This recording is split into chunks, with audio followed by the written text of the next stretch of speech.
We're joined by Rene, the Chief Operating Officer at Enjin. For those of you who are new to Enjin, Enjin is a unified ecosystem of development tools purpose-built for mainstream games and applications. Enjin blockchain is supported by a wallet, marketplace, development platform, API, and SDKs, including everything developers need to launch user-friendly games and applications.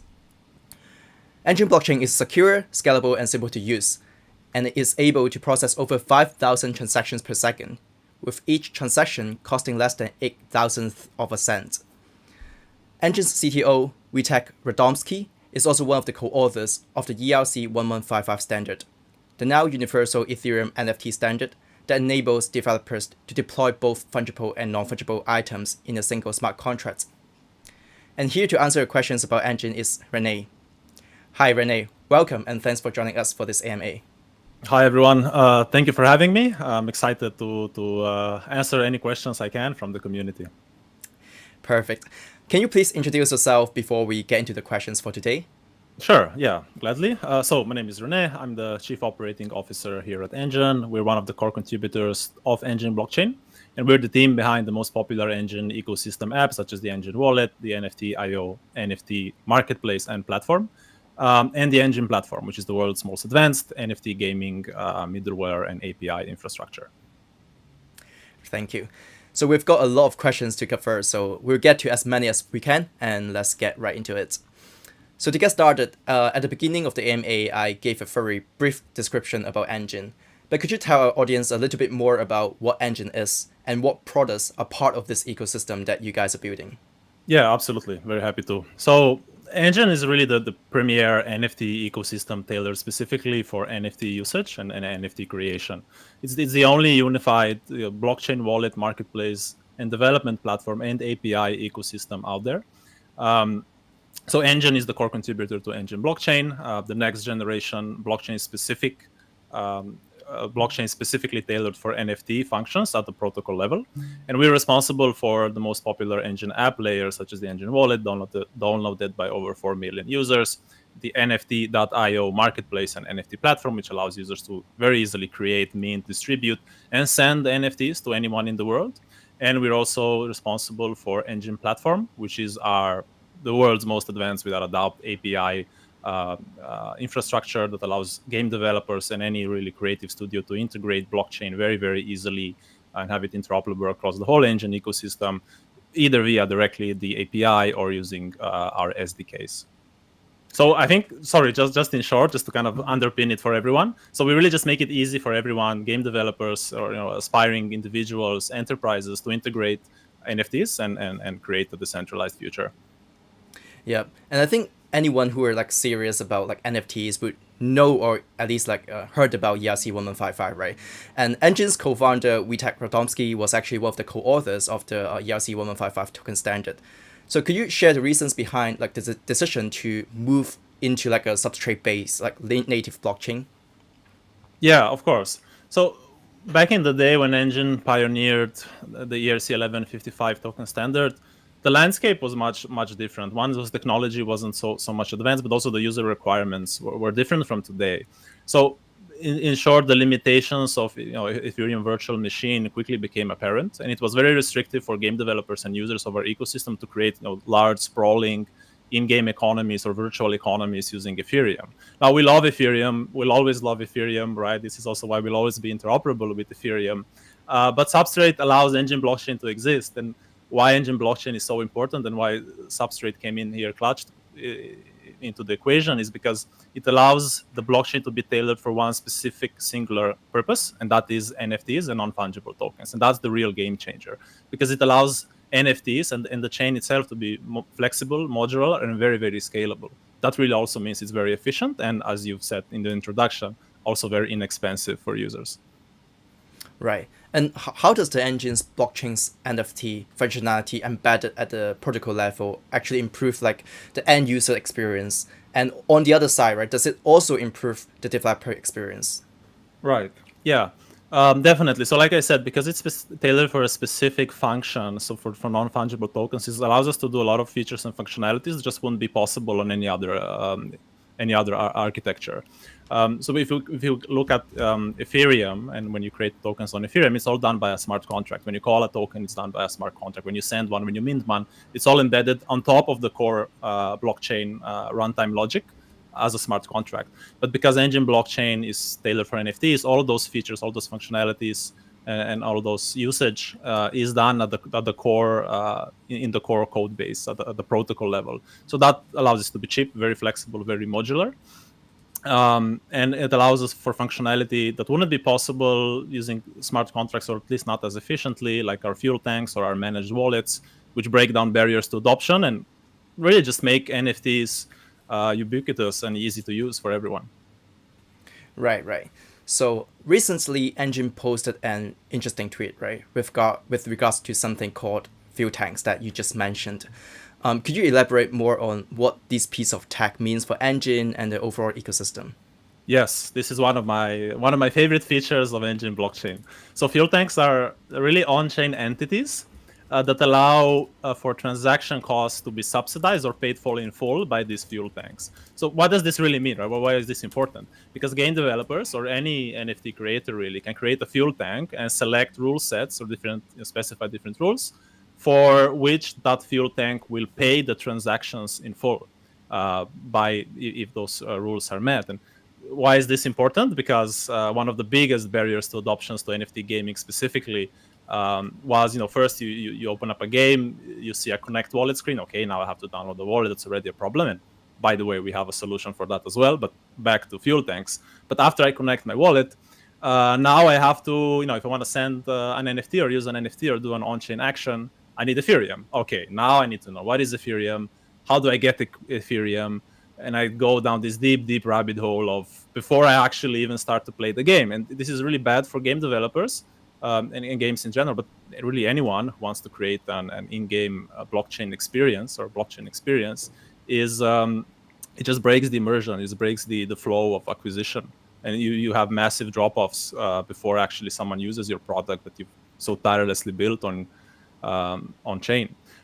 So fuel tanks remove that barrier completely, right? Users can create on-chain actions. They can trade swords. They can, interact with the chain itself without any fuels at all, any gas costs at all, and that's all paid by a fuel tank. Now we've seen things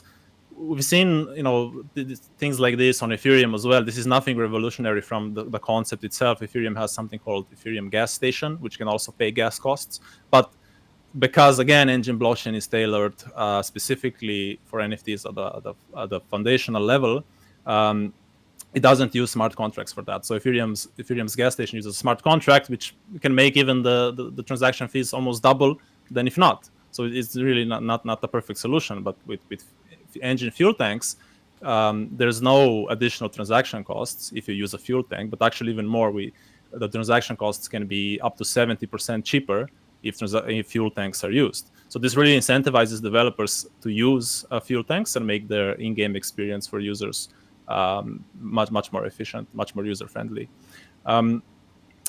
So when this feature was rolled out, a lot of game devs were asking us, but hey, how does this really help me, right? I mean, I still need to pay gas costs. I have to pay for them, right? How does this make sense?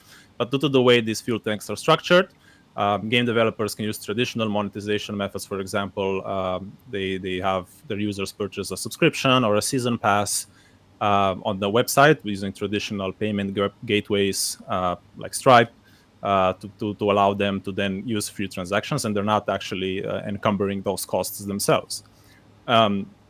And just sorry, I know I'm actually very long on this, but this is, like I said, this is one of my favorite features.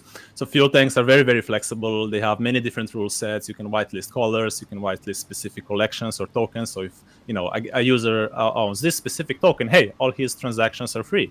Game developers can also specify, okay, which transactions do I want to subsidize or which do I not want to subsidize, etc., etc. Now, at Enjin, we're big believers of show, don't tell. This is why with the December festivities, we're gonna show everyone what fuel tanks at scale really mean, and all transactions on the Enjin blockchain will be free for everyone. So collectors can trade on NFT.io without any fees. Creators can mint and send NFTs without any transaction fees, and game studios can process gas-free NFT drops for everyone. So we're super excited about this and actually showing the implications of it. Right. And I'm just curious, right? So how do you guys come up with the name fuel tanks? Oh, well, that's a good question. So fuel tanks, well, you have to pay gas to create a transaction. So this is a fuel that has gas, and tank, right? It holds the gas. So quite straightforward. Yep. Very illustrative indeed. So yeah, you have mentioned a lot of great things like happening at Enjin, right? But let's take a holistic view about the overall market, right? So I think 2023 has been like a very different year, right, compared to 2022, especially for the NFT side, right? If you look at the NFT market, like trading volume, it has like quite down significantly compared to like 2022, especially on like those PFP projects. So what is your take on the overall NFT landscape at this point in time? Oh, that's a tricky question, but a good question.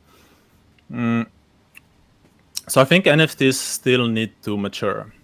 Just like the technologies evolved and any new innovation that came into the market, it still needs to mature. And I think PFPs specifically are a nice proof of concept, but not the end game for digital assets. Last year, I think specifically, it was the NFTs got a lot of flack and pushback from mainstream media, just being a gimmick, just something I can right click on, right? Just nothing really, just something novel and a fad that will quickly go over. But at Enjin, we really believe that NFTs are inevitable. NFTs are the first time in human history you can actually own something that's digital. This was never possible before, right? I can send someone, if let's say I tokenize a deed, right? Let's say a car deed. I can send it to someone from Europe to Asia in 6 seconds on Enjin blockchain, and he immediately owns that car. So we really believe that digital ownership is the game changer here, and NFTs and how we perceive NFTs and use NFTs will evolve to match that. That truly is the revolution of NFTs, and as the ecosystem matures, NFTs will become everyday and ubiquitous in everyday usage of all humans on the planet eventually, right? So I think we passed the test. I think we passed the inflection point with PFPs as a nice proof of concept, but NFTs, they will be for sure an everyday occurrence for us. Right. So how long would you think it takes to reach that stage, or like what do we need to do before we can reach that stage of like a mass adoption?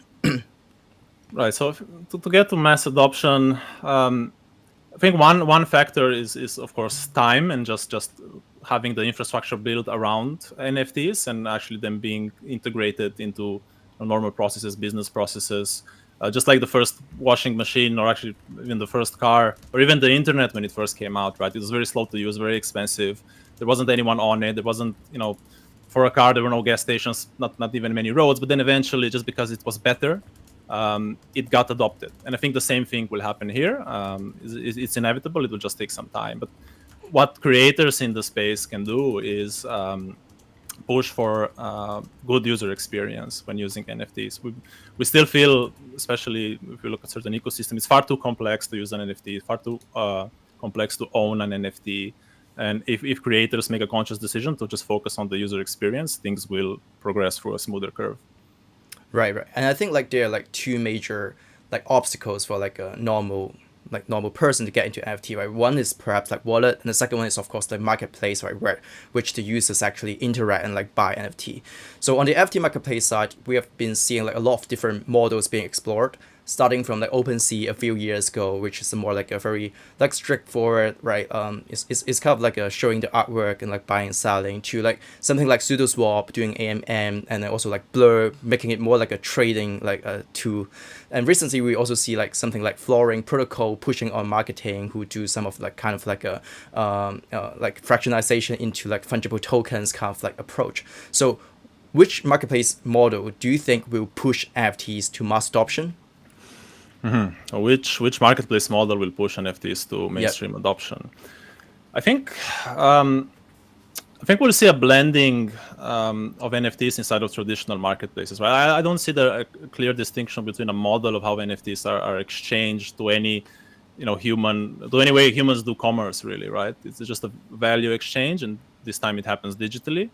Obviously, if I answer this specifically, NFT.io will win. But I think when the push to adoption really come when with the marketplace or with the platform, whatever form it looks like, that has the best user experience and solves real problems for users using it.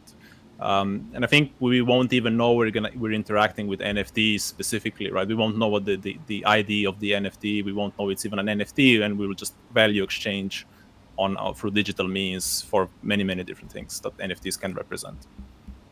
But I think just one more thing. I also think that there will be a lot of modular and specialized marketplaces in the future to serve different niches. So I don't think there's a clear-cut answer here, but I also expect and anticipate some oligopolies to occur for NFT marketplaces specifically. Right. Yeah. So like I personally also think that we're serving different purpose, different like NFT utility, maybe like different types of like a marketplace approach will better suit like that particular need. So like talking about like NFT utility, right? So I think the NFT space has moved in like multiple different directions. So now we are not just talking about like JPEGs. We are seeing something like membership or like royalty programs. Like concert ticketing, or even like something related to like real world assets or like tokenization. So what kind of like NFTs or like utility that do you think the wider population will be like interested in, or like easier to drive them to try out NFTs? Okay, yeah, that's a good question. I mean, I really, because the NFTs represent digital ownership, I think we'll see applications across all industries and across all sectors. I mean, just I think a few days ago, HSBC announced they're going to be offering tokenized gold for their investors. But even things like real estate can be easily tokenized, and you skip attorney fees, you skip middleman fees. Everything is proven, everything is on chain. There's no doubts from any party, and all with autonomous execution, right? I mean, this is just a better process than what we have now, and this is what's going to drive NFTs and adoption eventually, inevitably, because it's just a better process, right? It's just the same process, same Darwinian process that controls the evolution of the human body is also going to govern the evolution of NFTs. And if they're better to the current processes, they will be used ubiquitously. So this obviously includes the examples already mentioned, but then there's also art and music is a prime example, because it also offers some really interesting monetization methods for creators and artists. Global supply chains are another, I think, prime example of how this will be used in the future. But really, again, it's hard to say, because we really do feel like NFTs will be used for everything. Because why? Because NFTs are value with scale, right? You could create something valuable that someone actually owns through digital means, and you can distribute that through digital means as well, which just wasn't possible before. Right. I guess NFT is more like a infrastructure that can prove the digital ownership of that like particular whatever that it is representing. So I'm do like look forward to see like what kind of new developments in terms of the utility for NFTs. So let's talk a bit more about Enjin. So I think like apart from we talk about a lot about like NFTs, right? But I know that your project also have the fungible token, right? The Enjin Coin with the ticker ENJ. So it will be migrated from ERC20 to its native substrate-based Enjin blockchain. But you guys also have another like token called Infinity Token with the ticker EFI that will be swapped into ENJ tokens following these migrations. So can you elaborate to us like the rationale behind the conversion, right? Why are there like two tokens in the first place, and what will it look like after the migration? Right. Yeah. So I think to answer that question, so around 6 months ago, the Affinity community, which was a Polkadot-based substrate network, the Affinity community ratified a referendum to migrate to Enjin Coin and to create a single Enjin Coin. This was done at a 4-to-1 conversion rate via this referendum, and then the community voted on it, and it passed. But as Enjin, we feel like this really does remove a lot of complexity from the equation, and there's an elegance in a simple design. It's just easier for everyone to use. And I think another big value proposition out of this referendum was that it unifies the Enjin and Affinity ecosystem under one strong brand, strengthening the value proposition for everyone, right? There is strength in numbers for sure. And now Enjin, the NFT token, is fueling Enjin blockchain. It's used for every on-chain action that the Enjin blockchain allows. It's used for governance, so every Enj holder can vote on the future of Enjin blockchain. It's completely decentralized as it should be. It's also used for all important actions in the Enjin apps, used for validator oversight via bonding or staking, through selection of which validators process Enjin blockchain blocks. Yeah, I hope that answers the question. Right. So I think a lot of people are interested in like how many people are actually contributing to the project, because I think you guys are doing a lot of like different things, right? Trying to create this like ecosystem that helps like developers to do basically whatever related to NFTs, right? So how many people are in the team right now, and like where are they based? Yeah, so for Enjin specifically, we're true to our decentralized vision, and we're completely spread across the whole globe. But apart from just the Enjin team, there are other third parties that contribute to the Enjin blockchain ecosystem. They're building their own apps, their own solutions. They're building their own tools. There are a lot of them are actually leveraging our tools. So we have over 100 creators now using Enjin Beam, which is a way to distribute NFTs via QR codes. You just display a QR code, you scan it with your smartphone, and you have an NFT. How awesome is that, right? So we have a lot of creators now leveraging that to build communities across the Enjin ecosystem. So we really are seeing a lot of healthy growth of our whole ecosystem, with a lot of interest from really all parties. Right, and I think a lot of our audience who are actually like gamers, or who like bought some NFTs before, they would love to like get engaged with Enjin. So what are some of the best or easiest way to like understand or like experience what Enjin is offering? Yeah, I think the easiest way is to just download the Enjin wallet and start using it. But I would really encourage all listeners to visit Enjin.io, check our website. We also have a list of all games specifically that use Enjin blockchain and our tools, and just get started. It's very, very easy, very, very fast, and yeah, just go for it. Yep, I'm sure I will download the wallet after this call. So after the migration, right, so that we mentioned earlier, so I believe that is like one of the very important milestone for you guys. But after this, what would be the upcoming announcement or key milestone that we should pay attention, or like we should expect? Mm-hmm.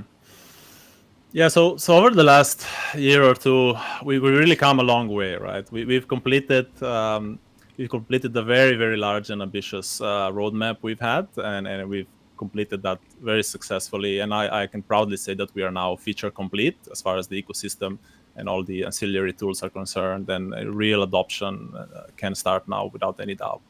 However, we are true pioneers, and we're never satisfied with the status quo, and we have many, many more features coming and rolling out across the next months.